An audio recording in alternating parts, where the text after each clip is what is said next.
sufferers with depression and a schizoaffective disorder and anxiety and a lot of other things. Eve tells her amazing story on YouTube. I too was healed of many things in my life, from conditions sometimes that was impossible for health professionals to figure out on their own, to figure out how to help me.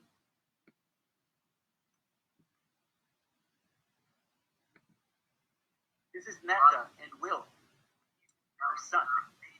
The thermal treatments were historically an incredible emancipation of the medicine of the day in the 19th century. She was a patient of mine, completely healed from severe asthma after 16 years of battling asthma attacks every other day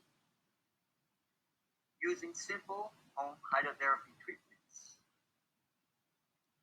This presentation aims to present some of the science that lends support to the idea that these simple treatments are just as effective today, especially in diseases where the cure is elusive.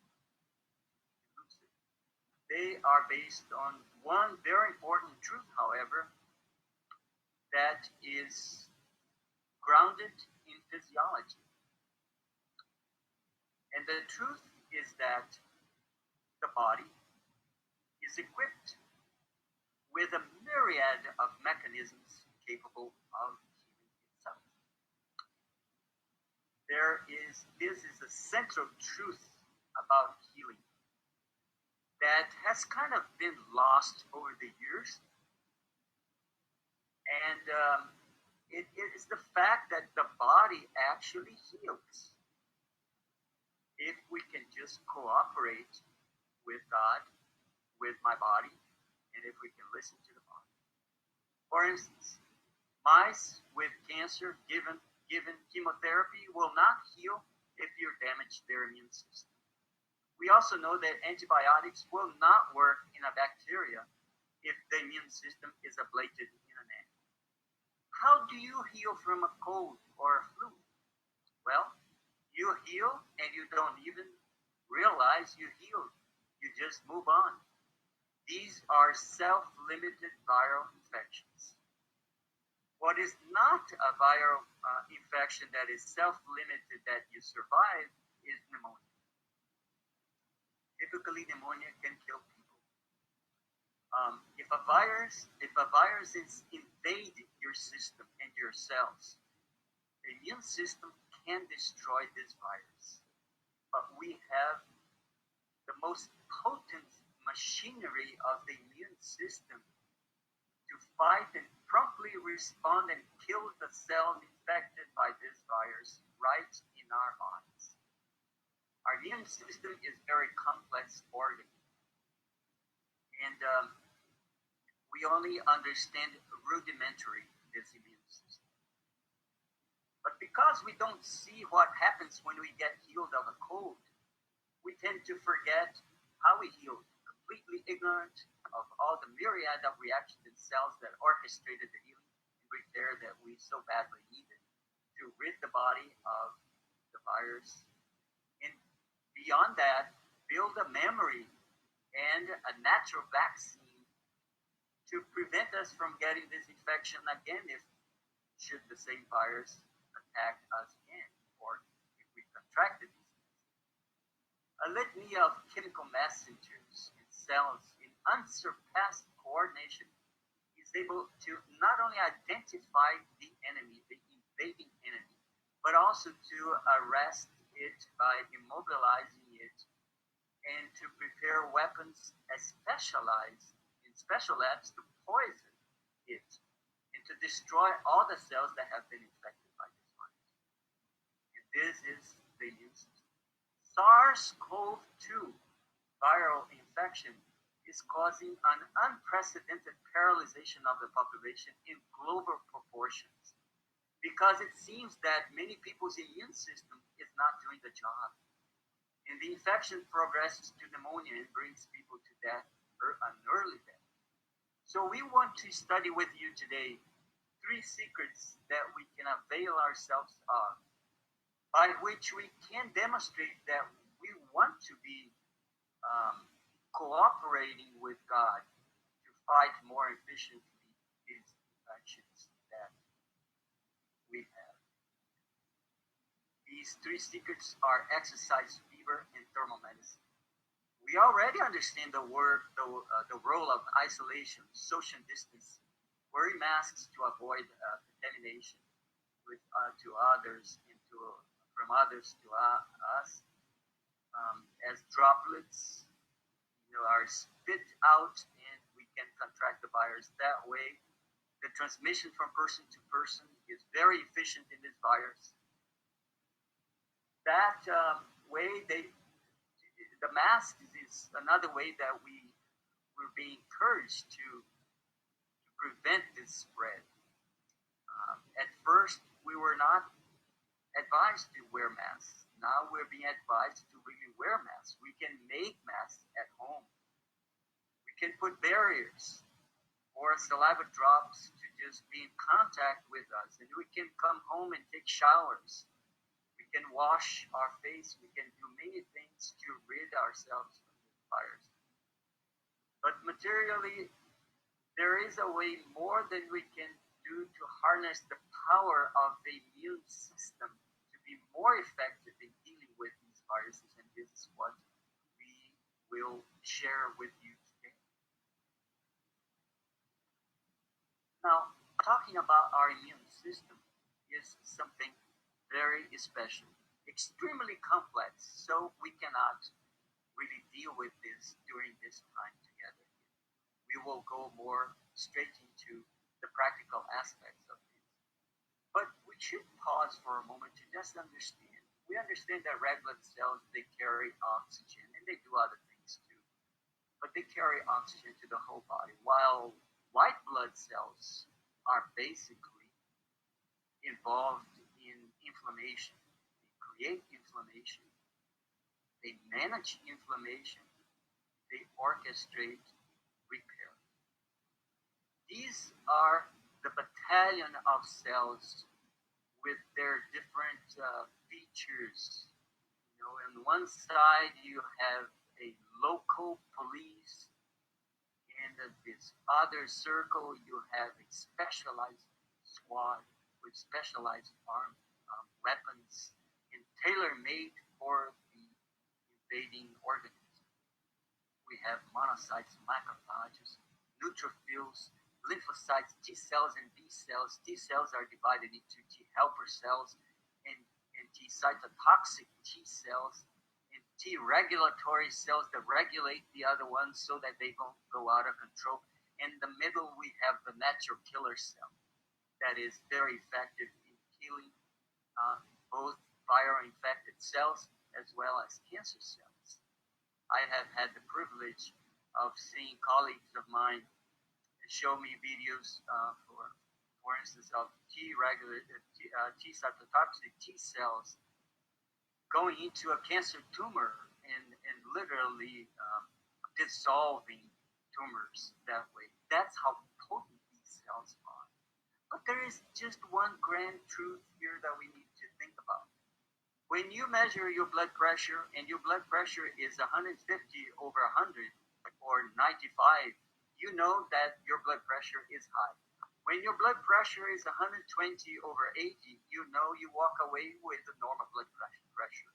When you do a blood exam and you notice that your white blood cells are all within normal range, you walk away knowing that everything is within normal range. But that tells nothing about your immunity. It does not say any information, does not tell you any information how your body is activating all this immune system. It just says that the quantities are normal. And that's part of the issues that we are dealing with. Let's see what has been taught and what we will be teaching here today about preventing and treating this. So we have masks and washing hands, social distancing, isolation, quarantine, lockdown, and avoiding touching our face, taking showers, washing ourselves. This is all very important, and it's the first measure. Without this, there is no sense in talking about anything else. These are so-called primary prevention interventions.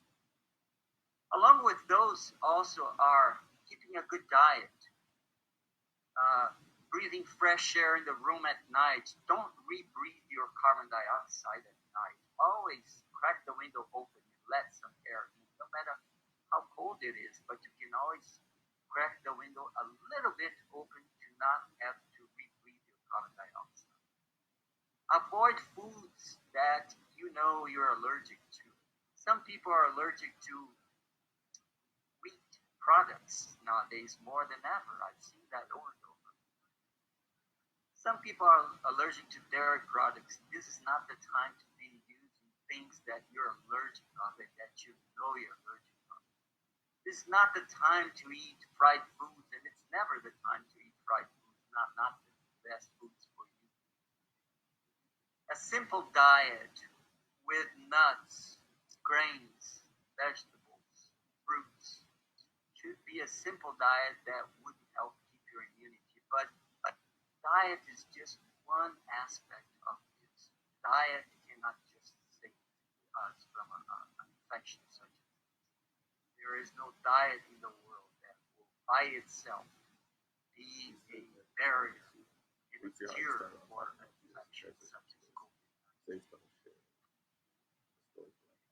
So more on primary prevention that's not talked about is the importance of exercise. Um, Exercise is different things for different people.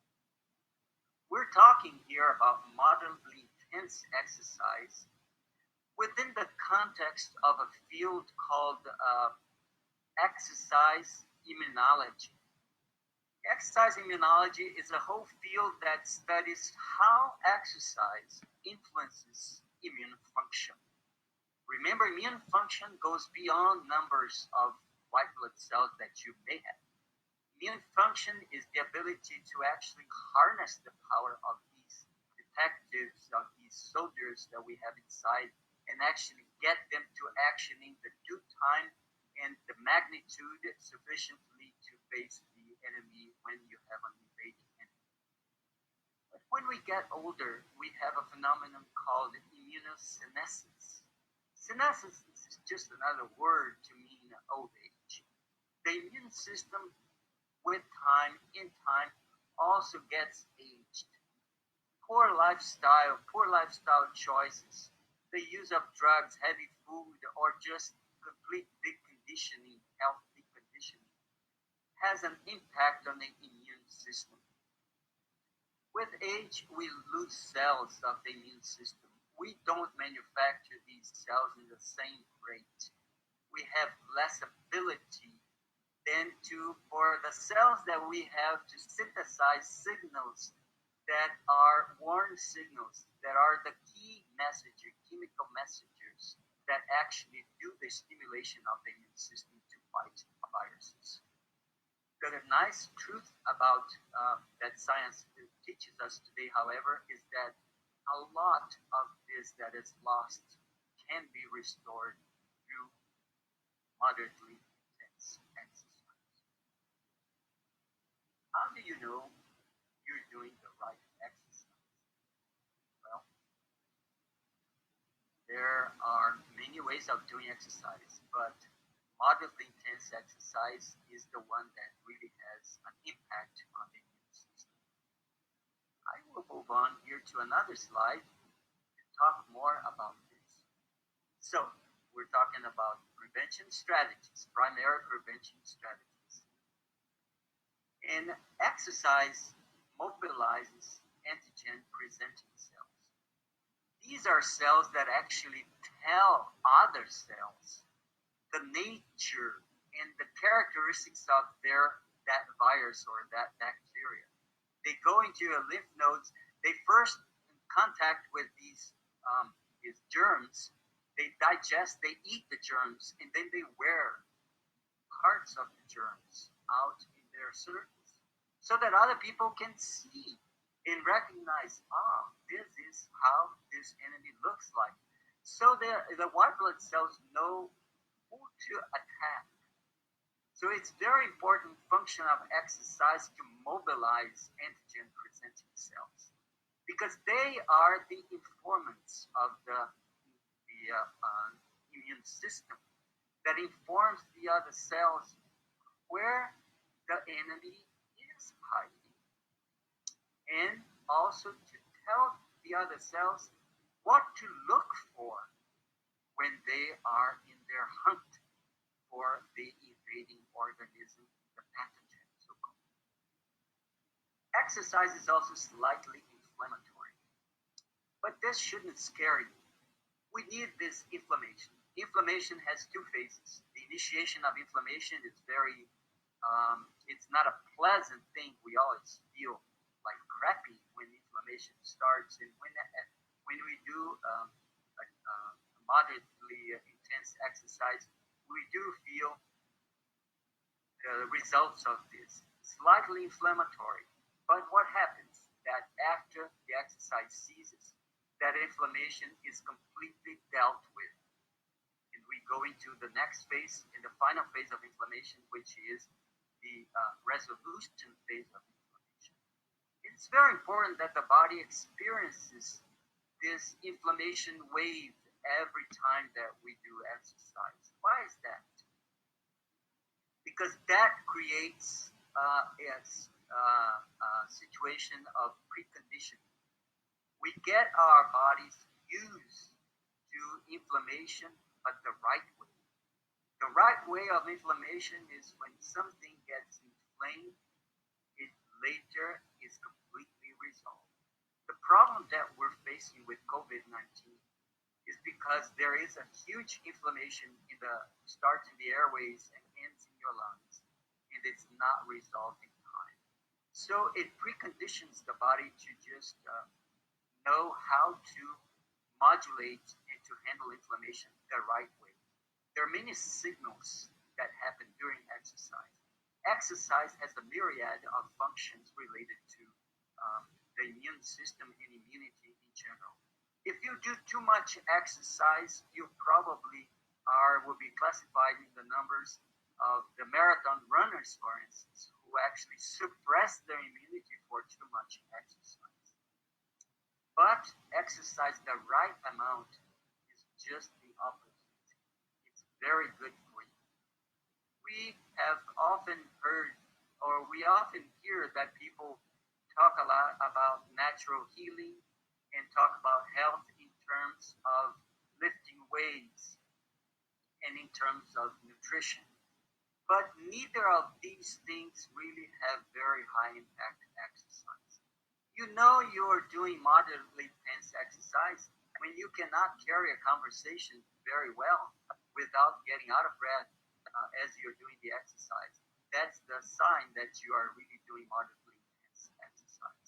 For those who cannot exercise, they should do a bicycle ergometer or a exercise bike that could also provide substantial amounts of moderately intense cardiovascular exercise. Also remember to put on good shoes and remember to pay attention how you walk so you don't get deviations and so that you don't fall or trip. Choose the right place to do it. Exercising, looking at the green has been found in research to be very relaxing. Exercise now is used as therapy or supplement or adjuvant therapy in the treatment of depression and anxiety, with amazing results being demonstrated by many researchers around the world and published in the scientific literature. So exercise is a must. Some people are locking themselves in their houses and not doing exercise. And if there was a time to do exercise, this is right now. We should all be doing daily exercise 6 days a week if possible. If you can't do 6 days a week, at least 3 days a week, you should be doing exercise. But this is primary prevention. What if we actually develop a fever? What if we come down with a viral disease? Another important aspect of viral infections is the fever response. Now, this is going to sound like I'm a little bit going against medical advice.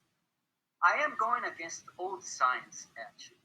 Old ideas that have been proved wrong in science. It is important to realize that science is bigger than medicine and informs medicine.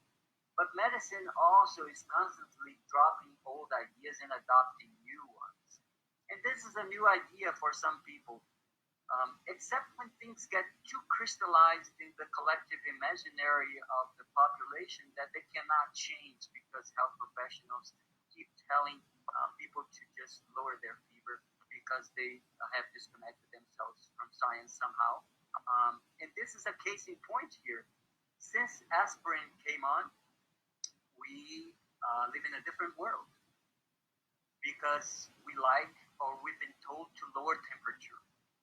But this is often very unwise for the body because the body uses temperature to fight viral infections.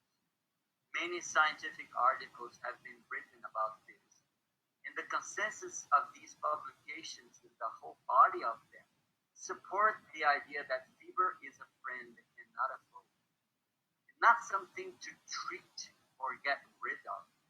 Fever, if well tolerated, offers survival advantage.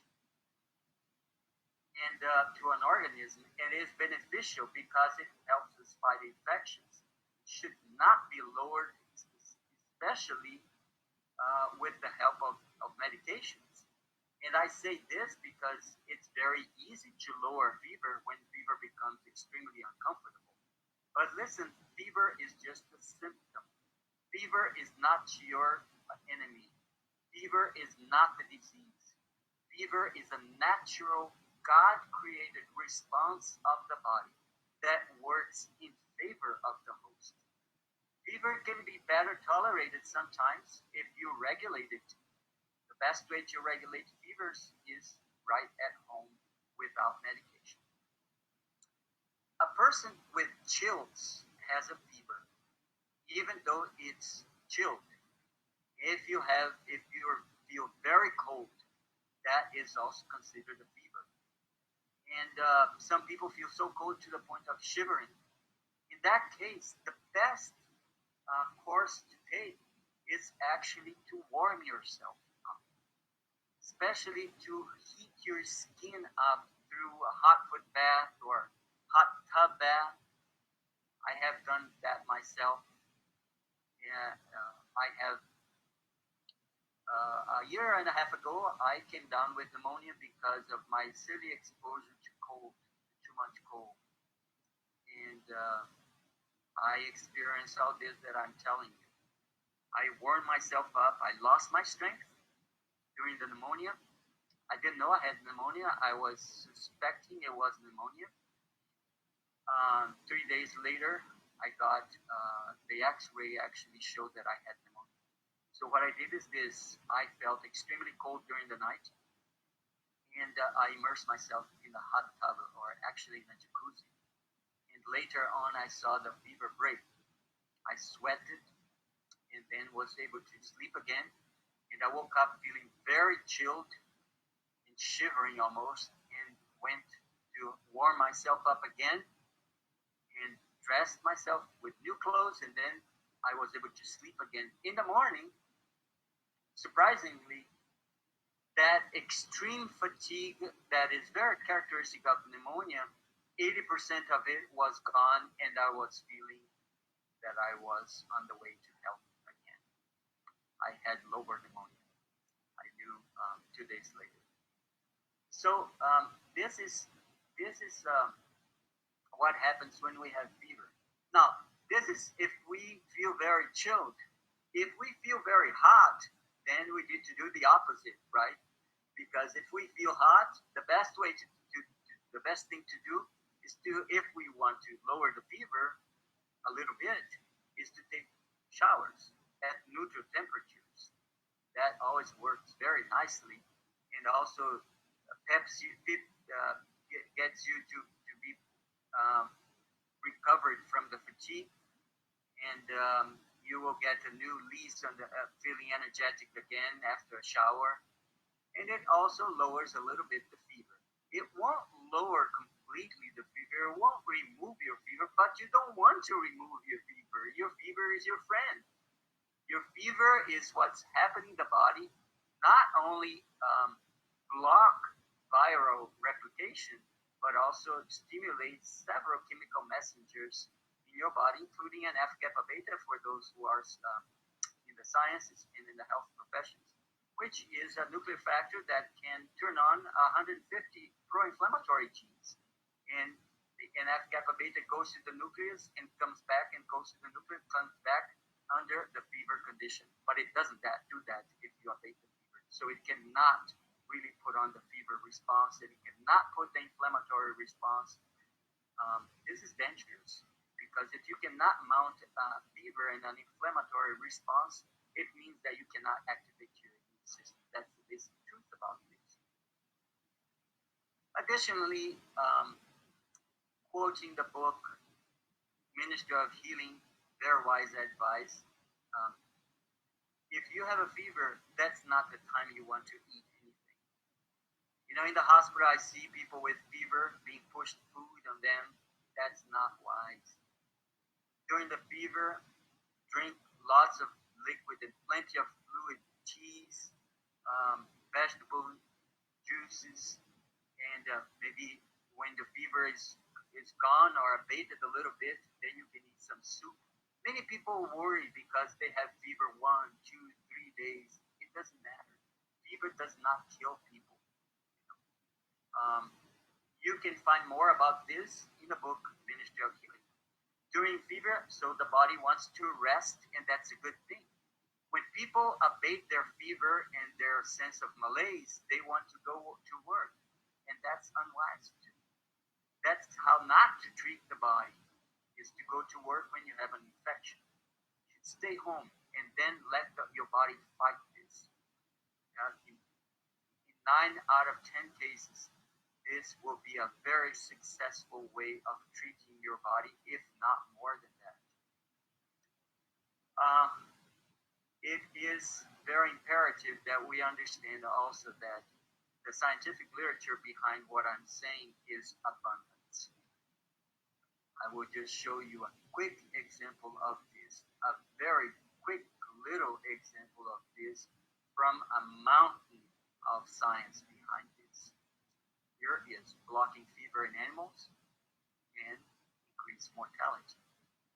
Two groups of rabbits. One was given, they were all infected by a virus.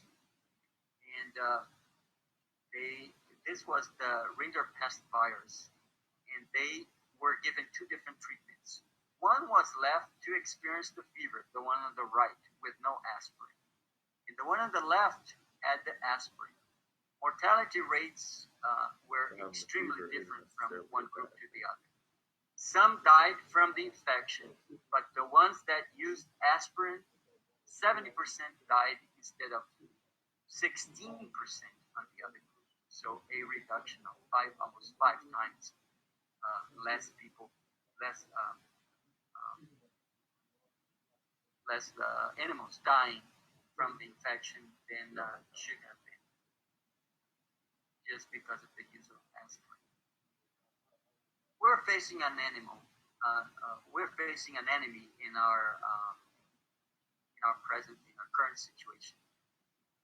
A virus, which is just a little RNA encapsulated, but RNA is a program that can come to your cells and can infect one cell and pretty soon make that cell spit out 1,000 copies of itself, and that way you just become a factory of viruses, infecting all the cells of your body. So it's you can only have so many cells that are non-functional. People die after they attack all the cells like that, especially in the lungs, because in the lungs is where we have gas exchange.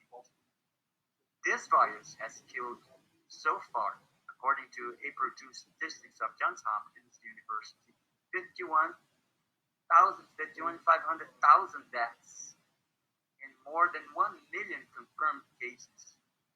We cannot hope that we can really avoid contact with this virus. This virus is probably not going away because the H1N1 did not go away. The H5N1 did not go away. Other viruses did not go away. We thought that we had some diseases more controlled, such as measles and tuberculosis, but that has not been the case. We are being plagued by so many deadly pathogens. That's why we need to really work on our immunity and lifestyle. I would like now for us to turn to a question. What if? What if we catch a virus such as COVID-19? Currently, many people panic over this instead of doing something about it. Hospitals in many places are very busy and overwhelmed with these cases. Many dying in hospitals, many health professionals dying too. Let's pray for all health professionals in the world, for all governments. Let's pray for all pastors, all chaplains, all of those in the trenches of this. We have seen that in some people, especially in older population, but younger populations too, the viral infection, it can be just a simple cold and flu-like symptoms, mild, very mild, but it can also be a very severe flu disease, or it can send you to the hospital with a developing pneumonia and breathless, which in some cases has proved fatal to some people, especially people in the older age. But like I said, there are fatalities of 30-year-old people. The begging question here is there anything, if I get this infection, that I can do just besides counting on a fever response, which is an ally helping me fighting this infection? Yes, and the answer is a resounding yes. And what is it? Home thermal treatments. How do I know this? You might be asking. Because I have treated many respiratory viral infections in my life as a hydrotherapist myself, and I saw the difference when I treated and when I didn't treat. The treatment, this treatment I'm talking about, has also been in use in the past by a lot of health reconditioning centers or natural healing centers based on the treatments with hydrotherapy. It has been advocated by many people like Dr. Agatha Trash from UC Pines and Wildwood Institute and many other institutes here in North America, and with a lot of success. I also know these things are 100% successful because we have historical account of this success. And it's this historical account that I would like us to pause for a moment and just consider the seriousness of this historical account. As you might know, COVID-19 is not an epidemic in the proportions of the epidemic that we had in 1918, the so-called Spanish flu, the deadliest pandemic in modern times. Young, old, sick, and otherwise healthy people all became infected. And at least 10% of those that became infected died. That is a very high rate of fatalities. It spread to the whole world in 3 major waves, and it killed 673,000 Americans. It even killed the president of some countries, like in Brazil. Governments had, back then, it was the end of the World War I, and governments had to hide information about this so as not to give advantage to the enemy nations that they were fighting. This infected a third of the world's population and killed at least 50 million people, leaving a trail of extreme anguish and despair in the whole world. This was called the mother of all epidemics, the Spanish flu of 1918. Amazing, to my knowledge, the Adventist population published things about this, published things what they do in the Adventist papers. And to answer this question more appropriately, I would like for us to really delve into the original articles and the original papers that we are extracting some information from to let you know that this pandemic was dealt with in a very interesting way by Adventists back then. Let's investigate these historical accounts. The Review and Herald is the most read publication in the Adventist Church, and it's filled with mentions of the epidemic of 1918. And we'll be presenting here some quotes from this. There are some stuff to read in these quotes, but I ask you to be patient and pay close attention to these texts, and then we'll go right into the hydrotherapy that I told you about. This will give us tremendous insight into what happened back then, and I promise will infuse in you a lot of hope and cast some light into this conundrum, into this pandemonium of this epidemic that we're living through right now. If we really listen to what has been written. Here is the Review and Herald of October 17, 1918. The response from the church to this epidemic included positive instruction on practical things to do besides the regular measures of isolation and social distancing. From this quote, we can see that the church, addressed the problem head on because they believed with all their heart that there was a treatment for such pestilence that was killing people left and right. It is like the church was still fully on board with these treatments and were being given in all centers and hospitals of the church and many other places that were not related to the church as well. These treatments were famous. These treatments were advocated by Osler, which is considered the father of modern medicine, a Canadian American here.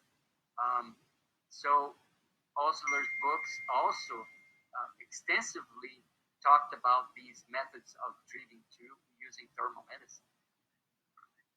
Actually, the church periodic magazines of the day and journals of the day treated this almost like as a matter of fact. In other words, they were so very sure that the whole system of treating disease using thermal medicine, which kind of differed a lot from the application of medications of the day, which were really poisonous and people didn't know what they were doing, was, in their view, a spectacular therapy, and so they advocated it. So here are some of the historic accounts. Let's read. At Corey, the quarterly meeting was appointed for October 19, but the quarantine prohibiting public gatherings has not yet been lifted. They were also quarantined very much. They practiced social isolation and social distancing. There have been about 1,000 cases of influenza in that place. Adventists recorded these things, but Adventists kept an eye also on the development of them, and they wrote about what was happening around them. But strangely, they themselves seem to have escaped from dying from this virus. And the question that we're all can ask right now is, how can this be possible? And I say this because right now I'm sad to hear that a whole family of missionaries in Thailand, of 4 children and a couple of Adventist missionaries, 4 of them or 5 have been infected, have gotten disease.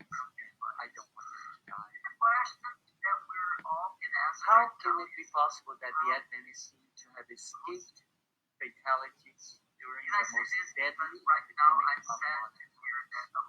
Let's read on, and you will see the striking parallels between their predicament and our current situation. But let's keep in mind that this pestilence, this pandemic of 1918, was an even more virulent organism and killed way more people, and it killed sometimes in a matter of 30 hours.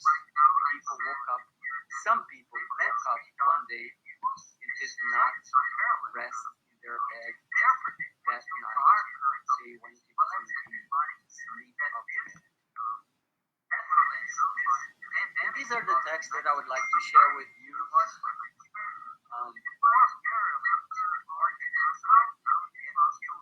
To give you some insight.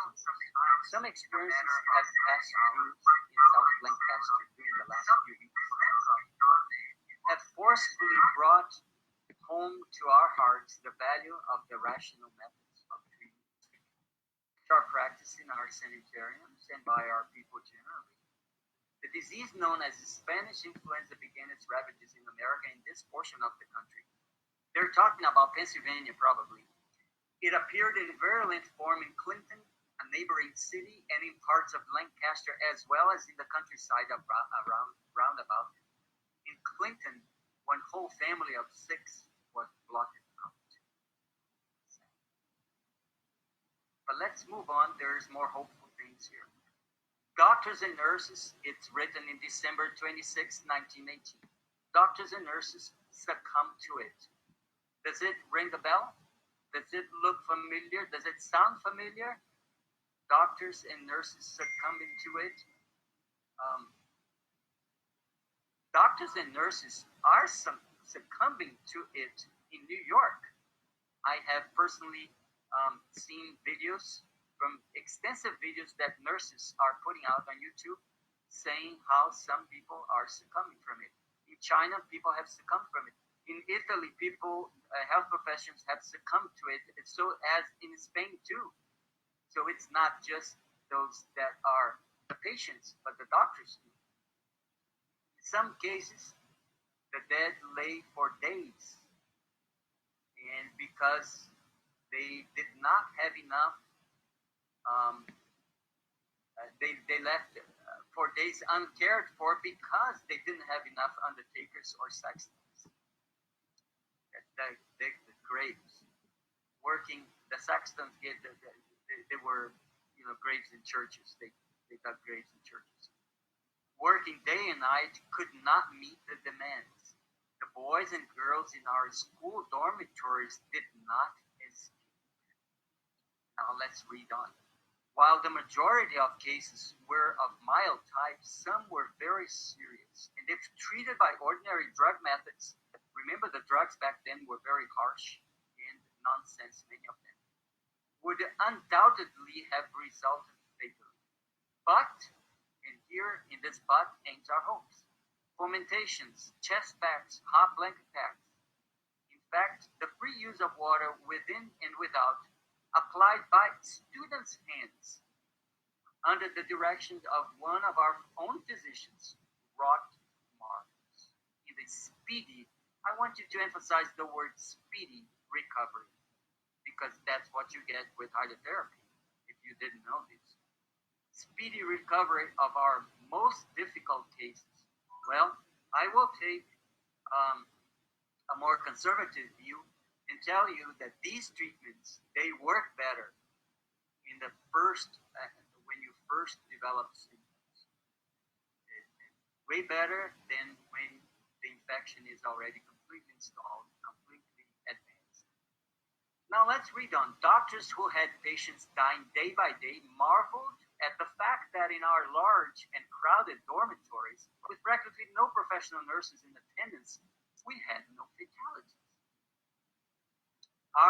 For ourselves, we attribute it under God to the fact that we put into operation the methods of treating the sick, which for years have been a part of our denomination of belief, and I would say our legacy, our historical health legacy of the Adventists church that we should proclaim and teach others. So, but I have two more texts, and please bear with me because this is too good. One of them says, not only are we grateful for the recovery of our sick, continuing the paragraph, but we believe the experience we have passed through as a school has deepened our faith in these God-given principles. How is your faith in the God-given principles that our church was taught, that pioneers called our attentions to, that hospitals were built upon, because these hospitals were built upon this medicine, not other kinds of medicine.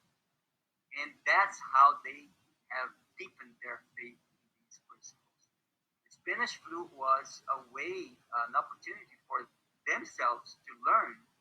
Sometimes we have precious things. Just look at your wife, look at your children, look at your brothers, look at your family. And precious things are all around us, and sometimes we do not value them enough. And we do the same things with the messages of God and with the Bible and with things that really bring light and have eternal weight on our existences. I will continue reading. During the early part of our enforced closing, classes were conducted daily in practical nursing and hydrotherapy. Nurses actually did most of the hydrotherapy back then and taught other people. Under the charge of Mrs. Harmon Lindsay, a graduate nurse of large experience. Actually, the students applied themselves enthusiastically to the mastery of these practical details of the more common treatments and made excellent progress under Mrs. Lindsay's wise guidance. Then the outbreak was the outbreak was at its worst, and it was next to impossible to get proper medical and nursing help. They were not saying that the proper medical care was the harsh drugs of back then. It was instead this hydrotherapy treatments in many sanitariums and people that practiced, because this was very well known in from many doctors, and many clinics had been opened in the 1800s practicing thermal medicine. It was very well known. Our girls, protected with masks, they started making their own masks and taking other measures to escape the infection, entered homes where the disease was present in virulent form, and did splendid service in behalf of the sick and the dying. The last quote. Their labors of love were rewarded with the warm appreciation of the leading people in the community. The health officers thanked them publicly for their assistance and said that it was largely owing to the efforts of our students that the disease was stayed as quickly as it was. Students and teachers have learned anew the value of God-given principles concerning the care of the sick. We're also endeavoring to be better prepared for any similar experiences that may come to us. Have we arrived there? There are 8 sections in our classes in practical nursing and hydrotherapy, started especially to meet the needs of young men who would soon be in the draft. Well, but now attended by large members of students and some teachers who are enthusiastically applying themselves to the master of these practical things. Many people were drafted. Many Adventists were drafted too as nurses, and they applied these treatments and saved thousands of lives in Europe, where the battles were being fought of the First World War. So this is part of these. I have many more quotes and selections to show you, but this will suffice. I just want to impress upon you the idea that these therapies were a total success back then, if systematic.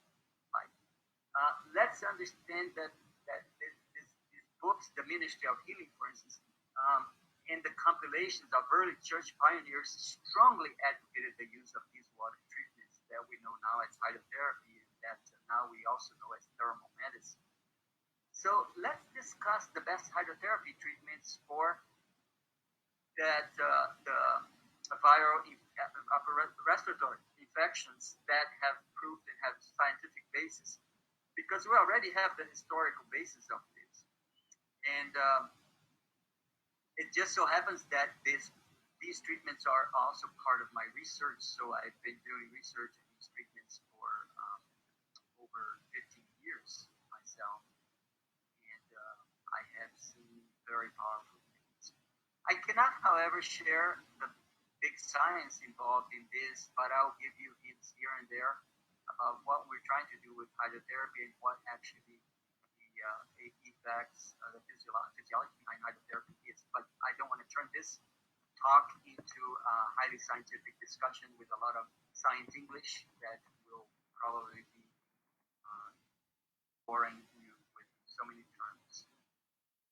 So let's talk about hydrotherapy. Hydrotherapy treatments are numerous, and they use baths, they use cold applications, hot baths, so-called fomentations too. They use hot and cold modalities, changing from the hot to the cold. It was fully developed in the 1800s, and it was very effective in treating inflammatory diseases and infectious diseases too, because they stimulate immunity. They increase the rate in which these inflammatory mediators are absorbed and taken away from the site of inflammation, so as to modulate things and keep things in a balance, because they accelerate venous flow and accelerate lymphatic flow. Here we'll see how to prepare, and we're coming to these slides now, how to prepare a good fomentation with the hot steam packs. We do not apply packs straight directly onto the skin. We apply packs onto a dry towel and then let the steam from the hot pack hit the skin of the person. And that's how fomentations are prepared. They can be done all at home, and I have a list of things that you need to have in order to do this successfully. Okay, here is the list. I think I've covered all the bases in this list here, but let's see. You need a bucket and you need a basin. The bucket to put the feet of the person, and then the basin to put some water and ice cubes in it. So the bucket will contain very warm water and people put their feet on it. The basin will have a washcloth or two in it, and you will use it for cold rubs. You wring it out of cold water and just do a rub in the middle of a very hot treatment. Okay. So you also need 7 to 8 regular sized towels, and some people like to cover themselves with blankets. You need 2 small towels, you need 3 washcloths, you need 3 plastic garbage bags to put in the site where the bucket is, so that you won't spill water in your floor, or if you have a massage table or some hard surface. It's not advised to be doing this in a bed, because the bed cannot really hold a bucket full of water very well. So you also need 2 large pans with boiling water. That is the basic of this. So here is the big fomentation. This set of fomentation is probably the most complex hydrotherapy treatment, and one that's the most laborious. But it's worth it. It's worth learning about it. It's worth learning how to do it effectively. So I want to call your attention to this fomentation. But let me tell you, in this video, I cannot fully train any of you in how to do this, but I'll give you the basics, and we will try to do other videos containing specific details of how you do the different parts of this treatment, but I also will discuss the cares you should be taking as you do this treatment. Notice a few things. The person is lying down in supine and has the knees bent. The feet are in warm water. The picture may not do justice here, because the bucket should be higher than this. You should have water up to the mid calf of the leg. This is the best setup, actually. And then then there's a dry towel or a plastic sheet, like I mentioned, right under the bucket. That's one thing. Notice that on the head, you have cold compresses or cold towels. The cold is to avoid the head from heating. We don't want to heat the head. Not that it's terribly bad to heat the head, because otherwise people wouldn't do sauna, right? But it's better in a treatment like this. You put cold compresses or cold cloths run out of very cold water on the forehead, on the face of the person, and on the neck too. All this helps the comfortable level of the patient. Whatever temperature the face experiences changes the way you perceive temperature. This is also published research. So we have already talked about the head and the feet, and what's happening in the chest. Well, the chest is, as you can see, there's a fomentation pack right under the person's chest or thorax. That is a fomentation that goes there, and if well done, it stays there during the whole treatment. And then on top, you have fomentations or hot packs to the chest being applied and covered with a plastic bag so that the heat of the towel that you're using does not evaporate completely and you lose the heat very fast. Right?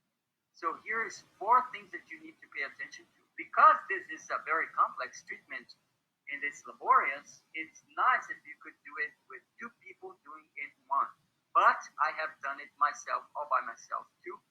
And if the need be, I will do it on myself. I know it sounds almost impossible, but I have done it. But once you get very practiced and very skilled at it, you can do these things. So we have 4 different sites being hit now by different thermal stimuli here. The feet, the upper chest, the back, and the head.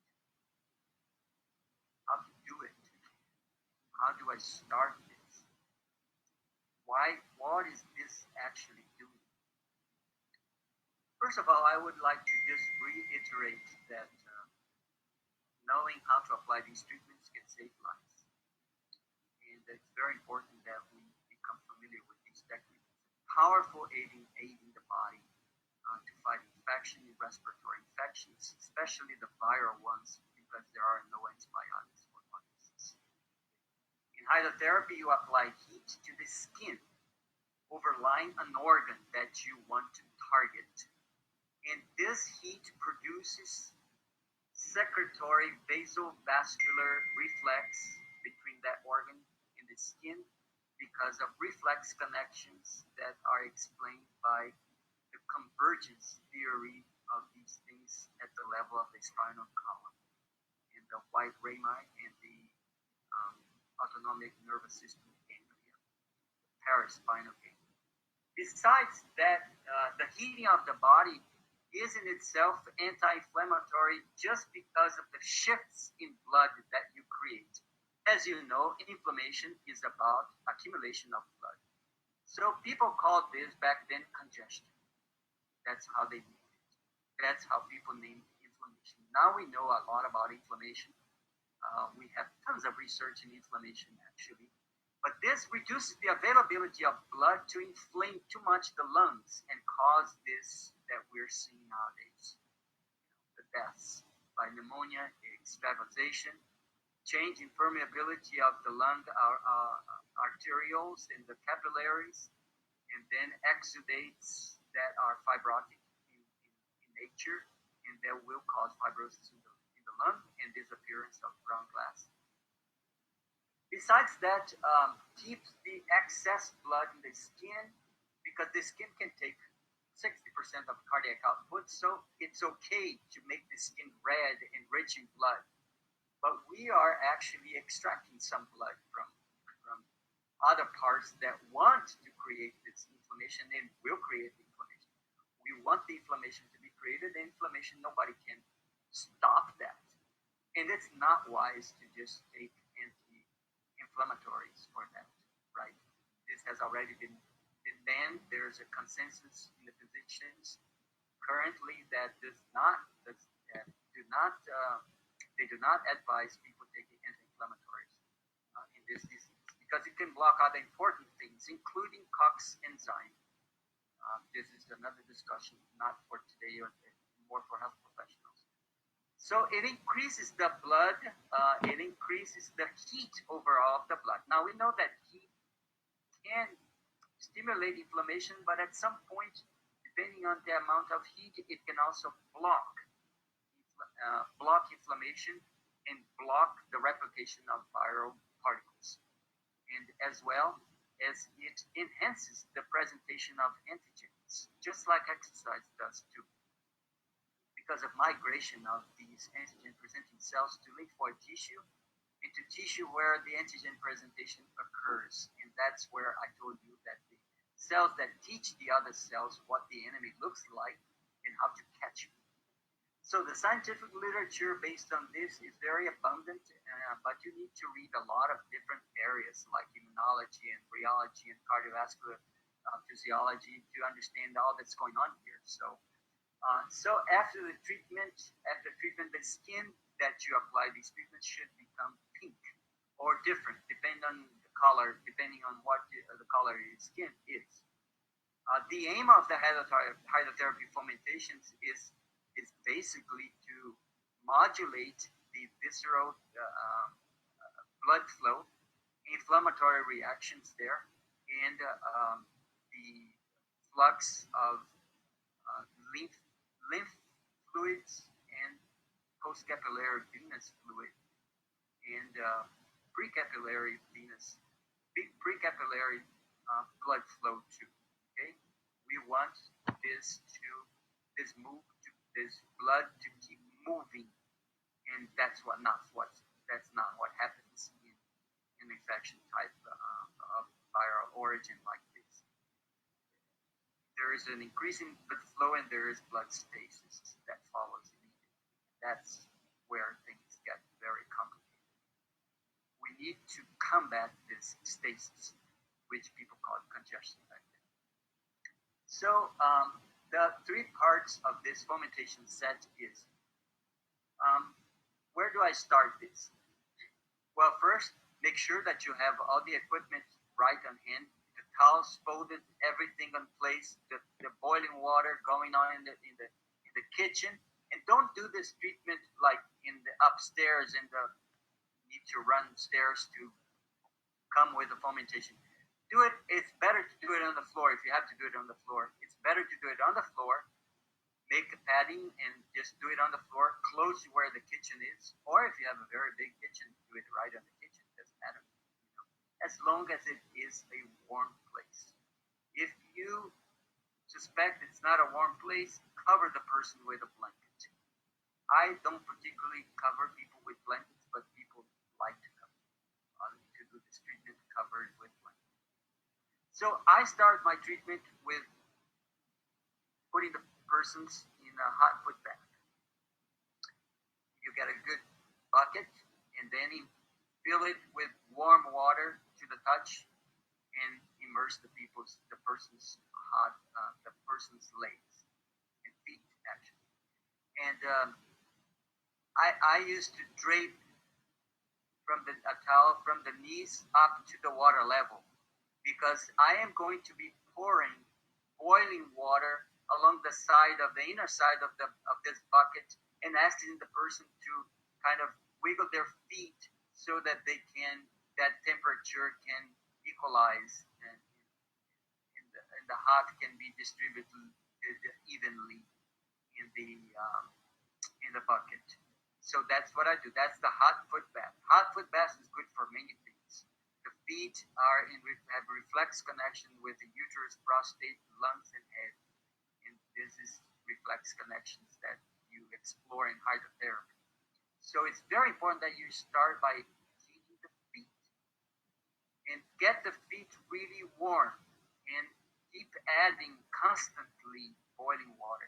That is something that people don't understand. They let the temperature fall. The temperature in the bucket will fall very easily unless you get a bucket that is surrounded by styrofoam or something like this that will not lose its heat. But the buckets, the water in the buckets, typically they lose heat a lot. So you need to constantly keep adding boiling water. To not spill on the person's leg, you should cover the leg with a towel and let the towel touch the water. It doesn't matter. Um, as long as whatever when you're putting the hot water, it doesn't spill on people's legs. That's the only important thing. Ask the person. This treatment cannot be done in people that have no sensation in the legs or arms or chest. So it's good to test the sensation. To test the sensation, just ask the person to close their eyes and go slightly with a tissue paper piece, very, very lightly over their legs, over their arms, over their chest and back, and close their eye. Ask them to close their eyes. And if they cannot feel what you do, then you shouldn't do this treatment. Okay? So once you get the person's foot completely warmed up, it's time to apply the hot fomentation to the back. The hot fomentation to the back, you start with a plastic sheet, and then you put a very hot run out of boiling water compress or towel. You come with it. I don't have a towel here, but I'm producing videos to show you pretty soon, and we can find a way to, maybe through the website of the church or some other way, we will get you the word if you log in to show you these videos and specific techniques and what to watch for. So you put the plastic, and then you put the hot towel, and immediately you don't let any time go by. The steam is going, and the steam is losing the calories by the second, by the millisecond. And then you put the dry towel on top of the hot towel, and then the steam will go through the dry towel and hit the person's skin of the back, and you warm the back of the person. This is the whole region of the lungs, all the region of the lungs back there. Heat the whole thing up. By the end of the treatment, all these areas should be pinky red, very lobster red. Then you apply the fomentations to the chest. The fomentation to the chest is the opposite of the back because the plastic goes on top. In the back, the plastic is the first thing that goes. In the chest, in the upper chest of the person, the plastic bag is the last thing that goes. So on the chest of the person, the first thing you put on is a nice dry towel, because you're going to come with one of those very hot fomentations towels wrung out of boiling water, and then you will open this right on top of that dry towel. Never open any boiling water, of course, on top of the skin of the person, right? Never do this, never. And then immediately as you set that hot steaming towel, you put a plastic bag on top of it, a garbage bag, to keep the heat there. You leave it there for 3 minutes, and then in 30 seconds, and then after 3 minutes are done, you remove just the hot towel, the steaming towel, and you set it, you prepare another one. But then, right then, when you remove that, someone else or you have to come and, or have the person do this himself or herself, and a cloth of water, run from very icy water, very cold, and have the person do a friction, a cold friction all over that area that was hit, that was hot before. So it's this contrast of heat and cold that enables the blood vessels of the skin to be more reactive every time you come in with another hot compress. So you come in with another hot compress and put over the dry towel. If the towel gets wet, you change it immediately, but do not let any time in between. Do not do these things in a slow pace. Everything has to be done as far as these changes, they have to be done in a very fast pace. And that's why this needs practice. Okay? So you come in with the other towel, a hot towel, and put the person in a hot towel. Now, when you apply hot packs to people's skin, the first thing that they tell you is that, oh, this is burning me. And how do you deal with that? Very simple. You ask the person to, in the back, you ask the person to move a little bit like this, and then you dry the area completely because the skin, the sweat will burn. The sweat will increase the temperature when it meets the steam. It will boil a little bit and create a very unpleasant sensation. This sensation is obliterated if you can actually dry that sweat. So very important to dry the sweat. So in the front, you also remove the whole thing by the hand, and that is the dry towel, the wet towel, the hot towel, and the plastic. You just remove the whole thing and just dry it really good, and put it back immediately. If the person says, but it's still hot, then you can increase the number of layers of this towel. If you started with 3 layers or 4, you increase to 5 layers. You just put another smaller towel on top before you put in or just take the hot, and then put another towel and put the hot back and put the plastic back. As long as the person feels comfortable, the person needs to feel like, can't feel like it's burning. It needs to feel like it's bearable. But let me tell you, folks, I kid you not, this is intense heat. Okay, now people can take this. Trust me, people can take this nicely. Okay, and that's very important. So those are the basics of this treatment. You need videos to really catch on to the details. Recommendations. On older individuals, the skin is less reactive, so the heat needs to be carefully gauged to avoid burns. So same thing in children. Number 2 is that during the time of the treatment, maintain a washcloth on the forehead the whole time, especially in older persons.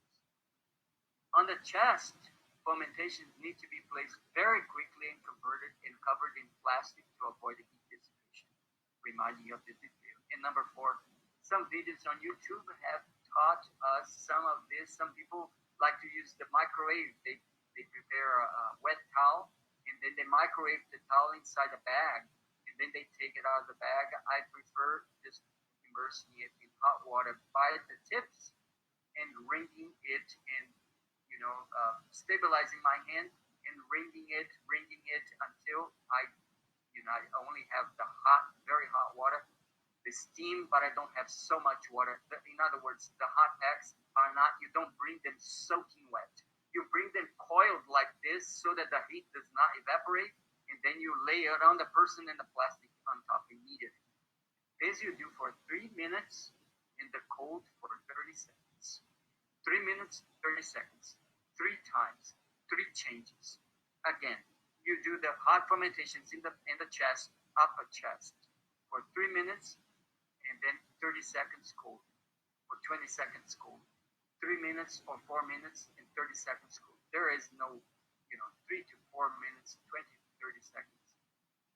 There's no set limit for this, but you should heat that area very well, and then come with the cold, which resets the tone, the vascular tone of these vascular movements. Okay, so you reset the tone like that, and then it's 3 changes. And after you're done, you just apply cold to the feet.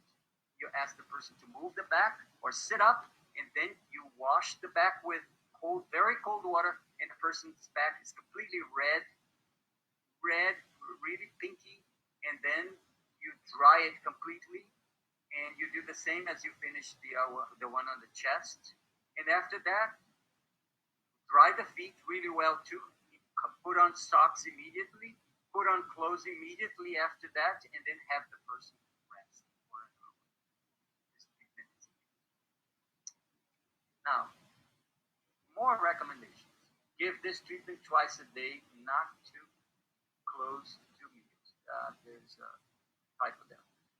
Not too close to meals. Okay, it's not good to eat and do a treatment like this, and for obvious reasons.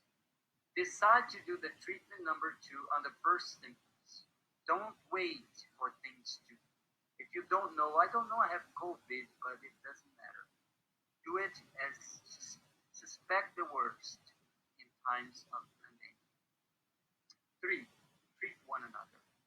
That's what we should do. We should be following those Adventists of 1918, that they treated one another. Their acts of kindness, of boldness, and of strict adherence and belief in these therapies is what arrested the blessing of God upon them, to the point that they said there were no fatalities, and we were able to solve the cases in this city. Number 4, protect yourself and patient with masks and goggles, okay, if possible. Number 5, wash towels and dry them at the treatment. I have one more recommendation for the person that you're going to be treating. If the person has a viral infection, ask the person to take a full shower before the treatment, a warm shower before the treatment, and dress really warm until the time of the treatment. Then the person has to take off the shirt, and the socks can be a little bit exposed to the skin, so you can do the treatments. Protecting yourself with masks is very important too. If the other person has goggles, help too. If you have industrial goggles, that helps. The virus enters through the eyes, through the nose, mostly. So those are the 2 things you have to protect yourself, especially to the nose. Frequently asked questions. Can I use the heating pad for the back? No. You should never lay on a heating pad. If you want a heating pad, such as the one that I showed here in the picture, go to the website, the Thermofor, Thermo, ERMO4. Thermophores are manufactured by an Adventist company called Battle Creek Equipment. And if you look up Thermofor or heating pack and Battle Creek Equipment in Michigan, you will find it, and that you can put in the back of the person. The person will manage by themselves. They have switches, and the person will administer the heat and gauge the heat and activate or turn on and off as they wish. So they can use this Thermofor instead of the compress, the hot pack for the back. Okay. Not good for the chest. You cannot substitute the chest for Thermofor. Okay. And do not use a heating pad to lay on, because that could be disastrous. And it's right there on the manufacturer's instruction not to do that. Can I do this just once a day? Well, I recommend people do twice a day. If the older you are, the more times you need. So twice a day is a good frequency to do these treatments. But once a day, in my cases that I've treated, and myself too, just one treatment got me over the hump of our infections many a time. What can I do not to burn my hands or to burn my patients? Well, you can wear kitchen gloves made of rubber, so that when you're wringing the towels, it doesn't spill on you. And you can pay close attention to the patient by draping the patient with towels, by drying the patient frequently so that you don't burn the patient when the hot compresses are on them. In what time should I see the results? I would say 24 hours. You see the results. Where can I find videos, books on this? Well, there are many out there. I would recommend you books such as The Home Remedies by Agatha Trash, YouTube Institute. Can I get a written copy of this technique? I will try to give you a written copy of the instruction how to do this technique and try to put up some videos on the website there of the church and other websites too that you can access. Just give me some time. I would like to end with just two more quotes. One of back then for the Review and Herald. But fomentations, chest packs, hot blanket packs, in fact, the free use of water within without applied by the students' hands under the direction of one of our producers wrought marvels. I want you to think deeply about this. Wrought marvels. What we're having nowadays in our world is wrought havoc instead of marvels. This virus is making havoc and creating despair.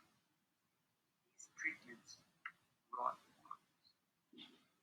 These treatments we're advocating as done speedy recovery of the most difficult cases. Do you believe that? I do. Doctors had patients dying day by day and day by day marveled. Well, doctors don't marvel about a whole bunch of things nowadays because so many quack therapies have gone out into the world. And so many people are advocating medications or things that could be effective, but this is a very serious infection.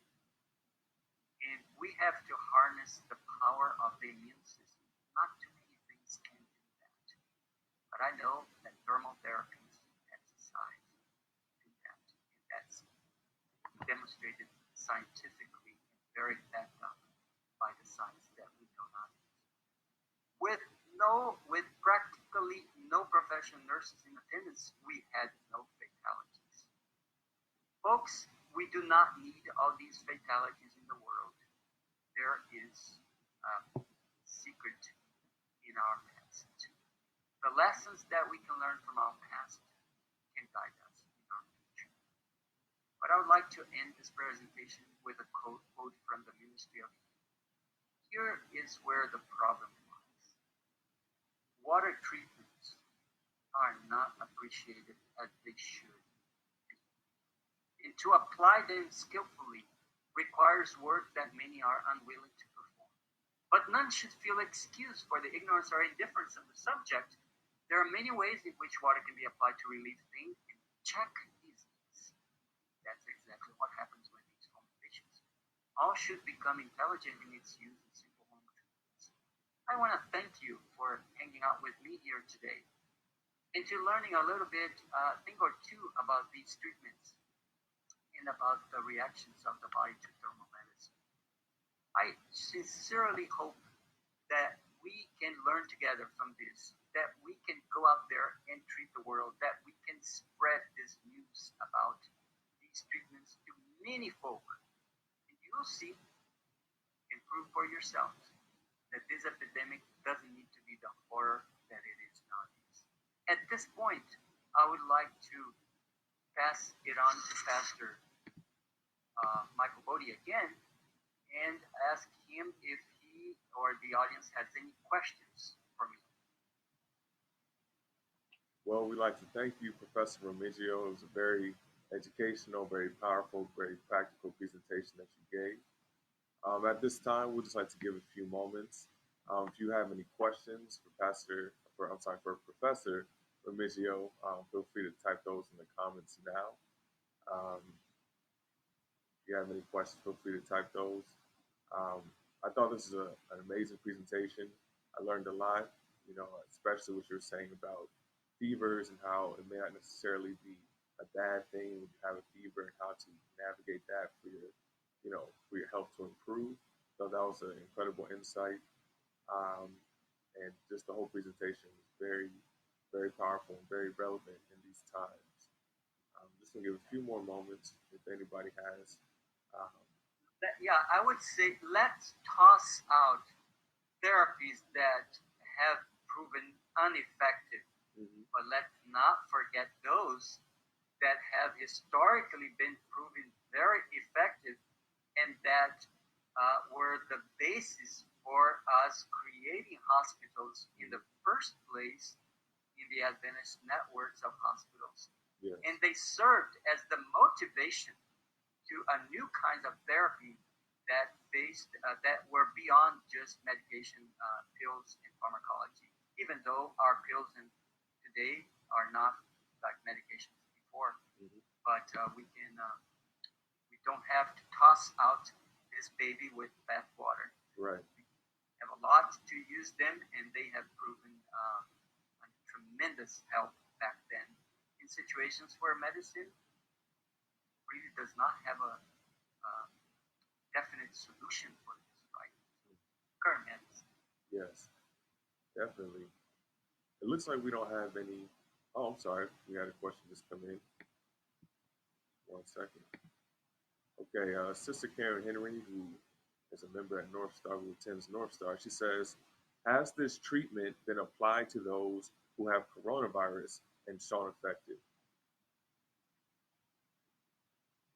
I didn't understand the very last of the question. After these treatments are applied to patients with coronavirus, I'm sorry, she said, has this treatment been applied to those who have coronavirus? And if it has it been shown effective? I have no idea because I just started sharing these treatments right now. Mhm. I know of some pastors and other pastors that are putting videos on YouTube demonstrating the same thing or something similar Mhm. to what I just said here, but less structured, but Mhm. demonstrating how to do the treatment. Um, I There is no way of knowing who is doing this treatment at home because these are not going to be done in hospitals. Mhm. So there would be very difficult to um, keep track of such thing. It's a good question, but that's there's an inherent difficulty right there Mhm. to keep track of this. Okay. Yeah. I know that I have applied. Many institutes have applied in cases of H1N1 very successfully. UG Pines is there to show this, so we know from their history and their publications. Yeah, the COVID, SARS-CoV-2 is just another one of those viruses. It's no different than the other SARS viruses. H1N1 is also a SARS virus. Yes. So, Okay. All right. Well, I hope that answers the question. We have another question from Mr. Bill Edwards. Bill Edwards says that he missed the references given. Can you share your references again? my references. This is a work of 15 years of research with research and papers in many different directions, from cardiovascular medicine to immunology to um, other things pertaining to the immune system and physiology. So if I if you ask me specifically if there are some publications on some specific themes, because there are too many themes here involved in this. If you want to be specific about, if you want a specific thing, how T cells respond to this, I can try to provide you. How you know where is this experiment done with the rabbits and other experiments done in fever and other publications. I can send you some references for those two, um, or an exercise and NK cell function and things like this. But please be specific because this is like 15 years of research with huge amount of papers. I can show you just the kind of binders that I have, the amount of papers here that I have collected over the years. This is just one out of 20 binders like this or more. So it's a lot of scientific papers, but I can provide you some specific Okay, sounds good. Yeah, Am I having my PowerPoint presentation on the notes section of it, of those that I present? okay. And what we can do is, if you wanted to email me those references that you have, I can just make them available on our North Star CA Church Facebook page for Mr. Edwards and anybody else that would be interested. Are there any other questions at this time before we wrap up?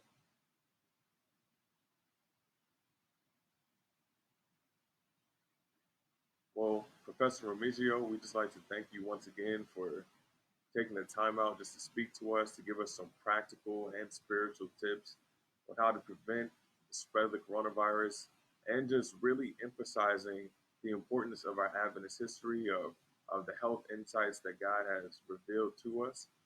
And don't see any more questions at this time. Just want to thank you and express my appreciation, all of our appreciation for what you shared today. Um, if it's all right, let's just go ahead and wrap up with a word of prayer. And as I said, we can make your references known on the Facebook page later on. Okay, let's bow our heads for a word of prayer. Dear Heavenly Father, Lord, first and foremost, we just like to thank you for another day of life. Lord, although we may be in the midst of a global pandemic, God, you are still good and you are still worthy of all the honor, all the glory, and all the praise.